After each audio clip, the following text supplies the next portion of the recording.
Okey, kita sambung lagi untuk hari ini masih di bawah tajuk bab 3 pengangkutan. So kita fokus kepada subtopik 3.2 iaitu sistem peredaran darah. Okey, so semua dapat lihat skrin semua dah jelas. Okey, so 3.2 iaitu sistem peredaran darah. Okey, cikgu nak ulang balik yang masa 3.1 iaitu mengenai pengangkutan, di mana kenapa penting sangat pengangkutan untuk organisma ni. Okey, antara salah satunya untuk mengangkut masuk bahan keperluan dan juga bila dah ada masuk untuk mengangkut pula keluar bahan-bahan kumuh yang tidak diperlukan oleh badan. So basically pengangkutan itu merupakan suatu faktor yang paling utama supaya dapat berlakunya pergerakan masuk dan keluar apa-apa yang diperlukan oleh badan yang tak diperlukan oleh badan supaya dapat menjalankan proses dengan lebih baik. Okey, so 3.2 kita fokus kepada pengangkutan yang akan berlaku dalam sistem peredaran darah, di mana kita fokus pagi ni, kita ada sistem peredaran darah manusia dan haiwan. Okey, tapi pagi ni kita fokus kepada sistem peredaran darah haiwan sahaja. Okey, manusia kita nanti dululah. Okey. So apa yang awak dapat lihat dekat sini, sistem peredaran darah haiwan. Okey, haiwan dia ada banyak jenis kan, banyak kumpulan. Kita ada reptilia, kita ada mamalia, kita ada amfibia. Okey, dan setiap kumpulan haiwan berikut mempunyai sistem peredaran darah yang berbeza-beza. Okey, cikgu nak tunjuk yang haiwan ni dulu. Okey, haiwan yang pertama cikgu nak tunjuk. Kenapa skrin tak bergerak-gerak ni? Saya lambat-lambat. Okey. So haiwan yang pertama, kumpulan haiwan yang pertama kita fokus kepada ikan dulu. Okey. Kalau ikan, respirasi dia, sistem respirasinya bergantung kepada insang. Okey. Tapi kalau untuk sistem peredaran haiwan bagi ikan, okey, pun sama jugalah. Okay, kita kena ingat untuk sistem peredaran darah dia mesti ada perkaitan rapat dengan sistem respirasi. Maksudnya jantung mesti ada kaitan rapat dengan peparu. Okay, sebab kenapa dia ada kaitan rapat? Okay, sebab respirasi dia memerlukan sel darah merah untuk mengangkut oksigen dan juga karbon dioksida keluar daripada badan. Okay, jadi peparu, respirasi, gas. Tapi kalau jantung, dia berkaitan dengan darah. So, dia masing saling ada kaitan lah antara satu sama lain. Okey, kalau untuk ikan, apa yang kita lihat dekat sini, untuk ikan, okey, awak tengok dia punya laluan. Okey, anak panah masuk, anak panah turun ke bawah. Okey, daripada insang. Okey, dia lalu, udara masuk ni kan. Okey. So apa fungsi kapilari ni? So seperti kita ingat balik, kapilari darah adalah tempat di mana highway atau jalan utama untuk sel-sel darah merah itu bergeraklah.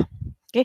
Di mana kapilari inilah akan berlakunya tempat pertukaran gas. So kalau ada tempat pertukaran gas, maka dia ada kaitan dengan darah lah.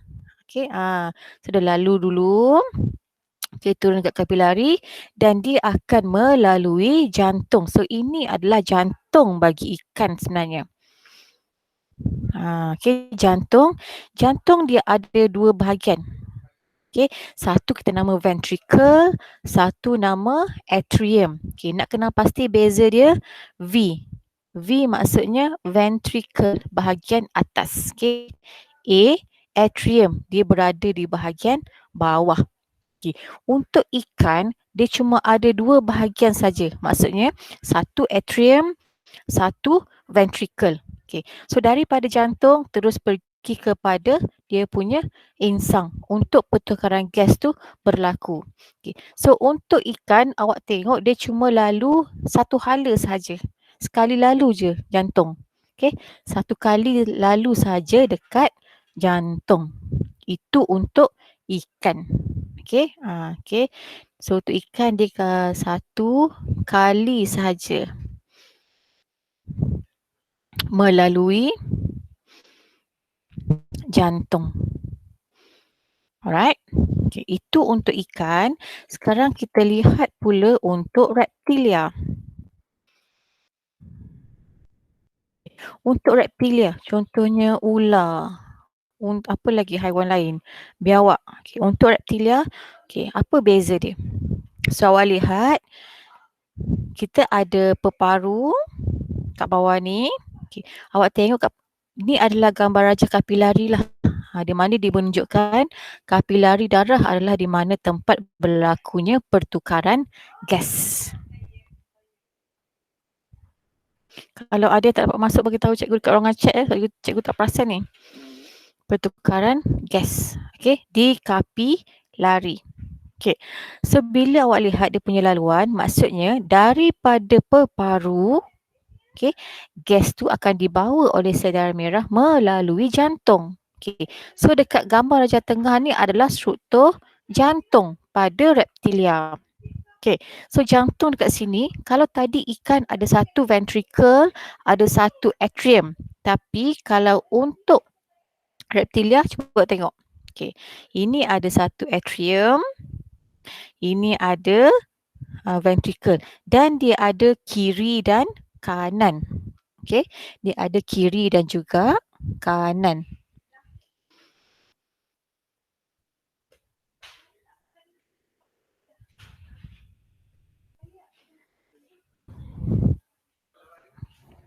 Okay, so daripada peparu masuk jantung. Okay, so jantung dengan pam semua darah yang beroksigen ke seluruh organ badan. Okay, tapi dah habis pakai, dia akan kembali semula kepada jantung. Okay, untuk dihantar balik kepada peparu supaya berlakunya pertukaran gas.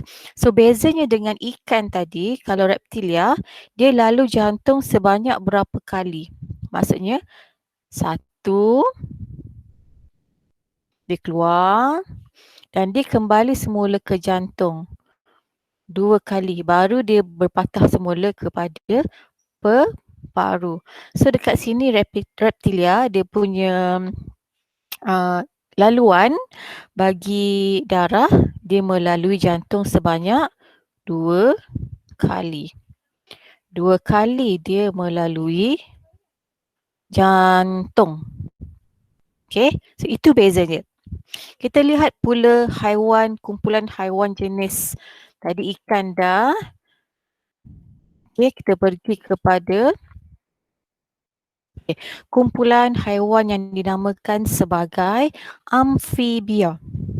Okay, so ini sama juga macam tadi, di mana adanya kapilari darah, di mana tempat berlakunya pertukaran gas. Okay, ada peparu dan juga ada jantung. Okay, apa bezanya dekat jantung untuk amfibia? Bila kita lihat struktur jantung dekat amfibia, dia cuma ada satu ventricle.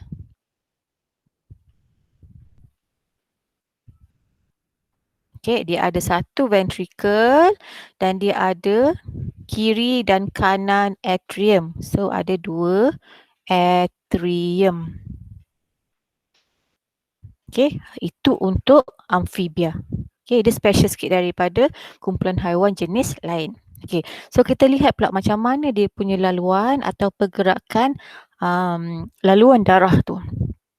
Okay, so daripada kapilari peparu, semua darah yang beroksigen akan menuju ke arah jantung. Okay, di mana jantung ni dia ada fungsi-fungsi yang berbeza bagi setiap struktur, di mana dekat sini jantung akan mengepam. So apa fungsi dia mengepam? Dia nak mengepam supaya diberi tekanan yang tinggi untuk menyalurkan darah yang beroksigen ke seluruh badan. Okay, dia ngepam. Dia mengepam dengan tekanan yang agak tinggi supaya dapat disalurkan untuk digunakan seluruh badan. Ini yang menunjukkan perbezaan warna merah dengan warna biru. Okay, so bila dah selesai, dah habis pakai semua oksigen, dia bertukar warna, maksudnya darah ni sudah terdialirkan. oksigen ataupun kepekatan oksigen ni dia dah semakin rendah. Bila dah semakin rendah, so dia kena balik semula kepada jantung. Dia balik semula kepada jantung. Okey, dia balik semula kepada jantung. Jantung ngepam lagi untuk dipaksa keluar menuju ke arah peparu. Okey, cuma untuk beza amfibia, mungkin untuk amfibia sahaja dia special case, dia akan ada darah percampuran yang agak berwarna purple lah. Okey. Kenapa warna purple? Sebab darah purple menunjukkan dia macam ada sikit di antara campuran darah beroksigen dan campuran darah tidak beroksigen, disebabkan oleh amfibia mempunyai dua sistem respirasi, iaitu peparu dan juga kulit lembap. Okey, so ini mengenai amfibia lah. Okey, kita lihat pula macam mana dengan sistem peredaran darah untuk kumpulan mamalia dan juga burung. Okey. So, sama juga masih ada kapilari darah di mana berlakunya pertukaran gas di sini dan ada jantung. Okey, kita lihat dulu dekat struktur jantung. Ini adalah jantung dia, di mana dia ada satu kiri dan kanan. Okey, dua-dua belah kiri dan kanan, di mana kedua-dua bahagian tersebut mempunyai atrium dan ventricle-nya sendiri.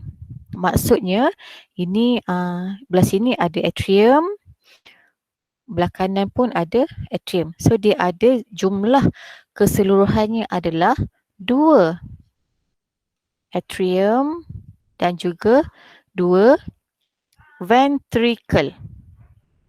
Okey, 2 atrium dan 2 ventricle. Okey, itu untuk struktur jantung yang ada pada mamalia dan juga burung.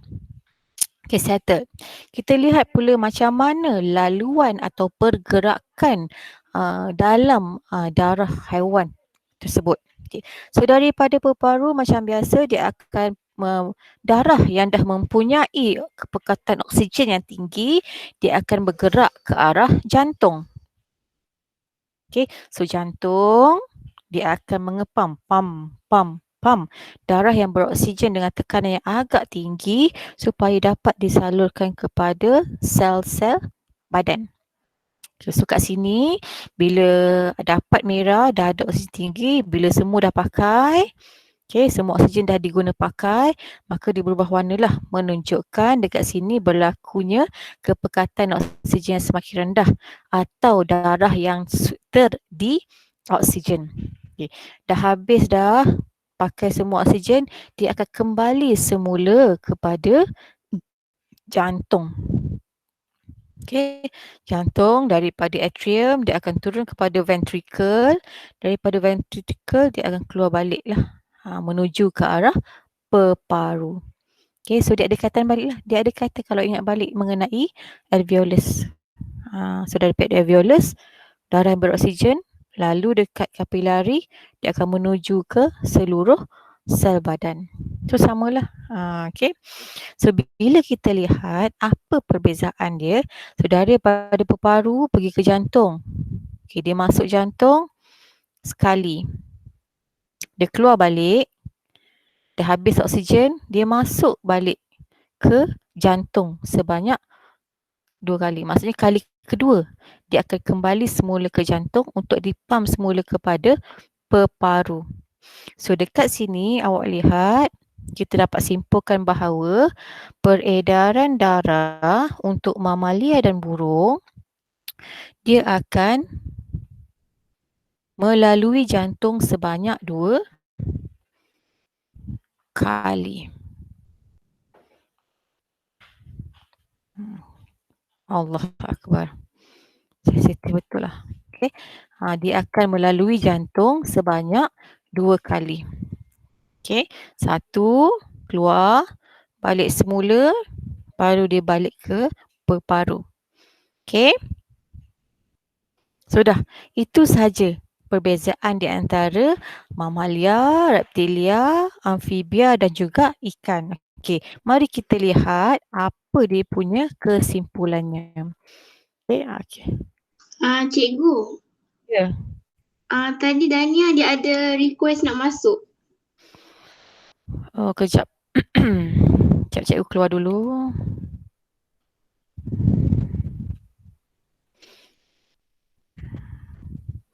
Dania. Dah masuk ke?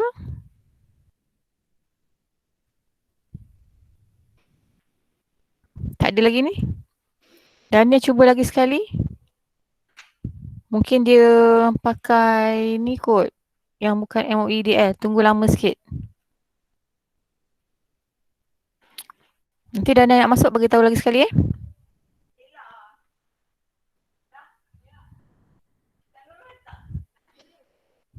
Okey. So apa persamaan? Kita nak tengok dia punya persamaan dan juga perbezaan.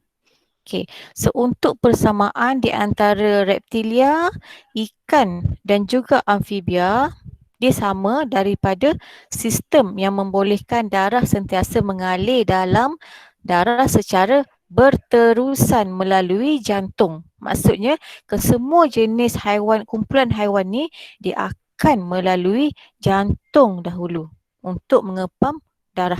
Okey, kata kunci dia mesti lalu jantung. Okey, apa perbezaan dia? So untuk perbezaan tadi kita dah sama-sama lihat berapa kali dia akan darah tu akan mengalir melalui jantung. So untuk reptilia dia lalu 2 kali, amfibia 2 kali, mamalia pun 2 kali, kecuali ikan sahaja. Kan ikan dia lalu sekali je jantung. Dia one way je untuk ikan. Okey, ruangan jantung reptilia ada 3, ikan ada 2. Okay. Amfibia ada 3. Bezanya untuk mamalia ada 4. Maksudnya 2 atrium, 2 ventricle. 2 bahagian atas, 2 bahagian bawah. Okay. Untuk ikan dia ada cuma 1 je, 2 je. Maksudnya 1 atrium, 1 ventricle. So apa keburukan yang ada bagi setiap sistem peredaran darah haiwan yang ada? Okay. So untuk reptilia dia punya percampuran darah boleh jadi beroksigen dan terdioksigen. Okay, kenapa? Sebab adanya 2 atrium dan 2 ventricle. Dia tak kemungkinan untuk adanya percampuran gas tu berlaku dekat satu ventricle dekat bawah.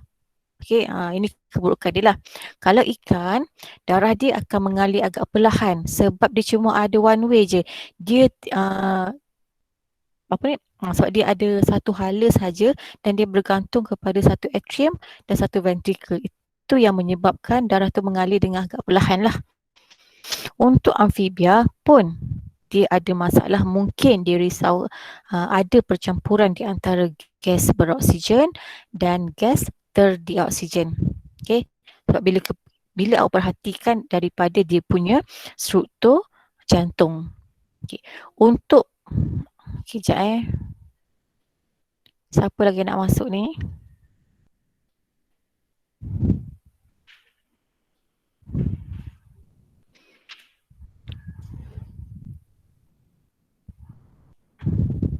Rasanya semua dah masuk kot, dah settle.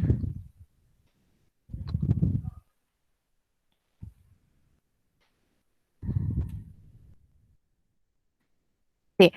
Cuma untuk mamalia dan burung saja dia katakan antara sistem peredaran yang agak sempurna lah. Maksudnya tak ada keburukan sebab dekat struktur jantung dia ada 2 ventricle, 2 ventrium. Maksudnya setiap fungsi tu dapat diagihkan dengan sekata lah.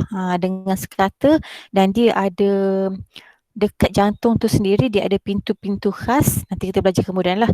Pintu-pintu khas di mana dia tak akan boleh berlaku percampuran di antara gas beroksigen dan gas terdioksigen. Okey, sebab binaan struktur jantung dia yang mempunyai 2 atrium dan juga 2 ventricle. Okey, untuk fungsi pula, untuk reptilia dia agak kurang lengkap lah. Sama juga dengan faktor daripada hasil keburukan, bukanlah keburukan macam ini kan dah memang ciptaan semula jadi kan. Ini mungkin ada kekurangan dia lah. Kekurangan hasil daripada struktur jantung yang ada bagi setiap haiwan-haiwan tersebut. Okey, so untuk mamalia, mamalia sebabkan dia punya strukturnya ada 2 atrium, 2 ventricle dan boleh katakan tak akan ada percampuran gas di antara oksigen dan karbon dioksida, maka untuk mamalia burung dikatakan adalah lengkap. Sistem peredarannya adalah lengkap. Yang lain-lain adalah kurang lengkap. Okey, manakala untuk ikan saja dia bukan tak ada fungsi lah. Maksudnya dia tidak melibatkan struktur jantung yang spesifik sebab dia hanya mengalir dalam satu kali saja. Satu kali saja dia lalu jantung. So ini perbezaan di antara keempat kumpulan haiwan. Okey, ada soalan setakat ni? Dah pukul 11.30. Okey, ada soalan? Ya ada. Tak ada. Okey. Tak ada. So hari ni cikgu cuma nak awak faham ya. Okey. Hari ni cikgu cuma nak fahamkan perbezaan di antara keempat struktur binaan jantung. Dia punya lalu berapa kali, tak berapa kali. Kemudian kefahaman awak inilah kenapa dia boleh apa yang boleh dikatakan lengkap dengan tidak lengkap. Lengkap maksudnya tak ada percampuran darah. Kurang lengkap disebabkan oleh ada percampuran darah. Kenapa tak lengkap? Sebab kemungkinan boleh berlakunya percampuran gas tu dalam ventricle. Kenapa? Sebab ventricle-nya hanya ada satu. Terima kasih. Okey. Okey, kalau tak ada soalan, okey, hari ni tugasan untuk awak mudah. Cikgu cuma nak minta awak lengkapkan nota berdasarkan buku teks muka surat 84. Okey, seperti yang awak lihat dekat skrin, muka surat 84. Okey, ini saja tugasan awak. Awak kena lengkapkan dekat bahagian buku nota. Okey, persamaan dengan perbezaan. Sebaik-baiknya, cikgu nak minta sebaik-baiknya kalau boleh awak sertakan sekali dia punya gambar rajah. Gambar rajah apa? Gambar rajah inilah yang ada jaringan kapilari darah, yang ada jantung. Okey, contoh